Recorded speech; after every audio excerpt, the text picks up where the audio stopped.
বন্ধুরা, সবাইকে good afternoon. তো একজন মহিলা হিসেবে আমার ভীষণ দেখতে ইচ্ছা করছে যে ওই আরজি করে যে মহিলাকে নৃশংসভাবে হত্যা করা হয়েছে, খুন করা হয়েছে, সেই মহিলার যে খুনি সে ধরা পড়ুক এবং তাকে বিভিন্ন সবচেয়ে কঠিন কঠিন থেকে কঠিনতম শাস্তি দেওয়া হোক এবং তাকে সেই রাতে যে যন্ত্রণা দিয়ে মারা হয়েছে, আমার একান্ত ইচ্ছা দোষীকেও যেন ঠিক তদ্রূপ যন্ত্রণা দেওয়া হয়। আমি জানি সারা পৃথিবীর মানুষ শাস্তির দাবিতে মোমবাতি মিছিল করছে, বিভিন্ন রকম মিছিল হচ্ছে। তো আমরা হয়তো সব রকম মিটিং মিছিলে যোগদান করতে পারছি না, তবে সোশ্যাল মিডিয়ার যুগে ঘর থেকে কিন্তু তীব্র প্রতিবাদ জানাই এবং জানাচ্ছি এবং ভীষণভাবে আগ্রহী যে দোষী ধরা পড়ুক।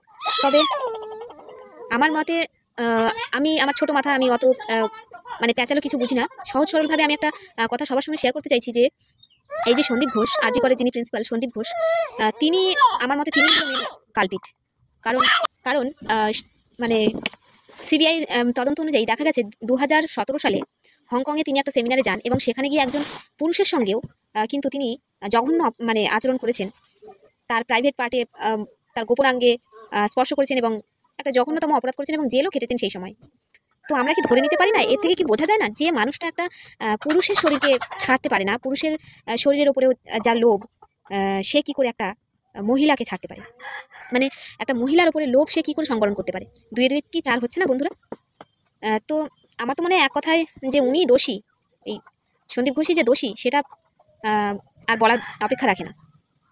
একজন পুরুষ হয়ে কি করে একজন পুরুষের গোপনাঙ্গে স্পর্শ করে এবং তাকে আবার জিজ্ঞাসাও করেছে যে সে সেটাতে খুশি হচ্ছে কিনা।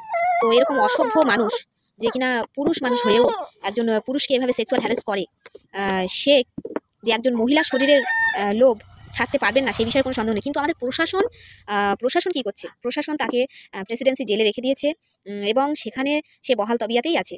তার কিন্তু এই চিন্তাটা নেই যে আমার যে রেপুটেশন সেটা নষ্ট হয়ে গেছে। সে সেটা ধরেই নিয়েছে যে ওর রেপুটেশনটা নষ্ট হয়ে গেছে। সেই বিষয়ে কিন্তু ওনার আর কোনো চিন্তাভাবনা নেই। অতএব তিনি এখন বহাল তবিয়াতে আছেন, এটাই তার সৌভাগ্য। হ্যাঁ, তো বহাল তবিয়াতে আছেন। তাকে সেখানে জেলের মধ্যে একটা বাথরুম এবং